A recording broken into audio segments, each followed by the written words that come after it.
Ayan guys, gumawa na naman ako ng yummy na bibingka. Yan. Nakita ko lang sa inyo yung bibingka ko. Merong 3 sheet.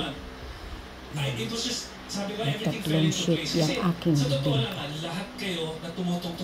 Ewan. Hindi ko alam kung anong pangalan ng bibingka ko.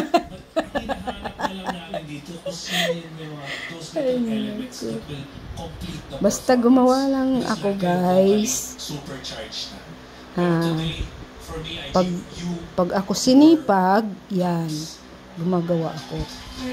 Pero pag tinamad, ayun, panay-isip lang. Ganun lang. Ayan. Thank you guys.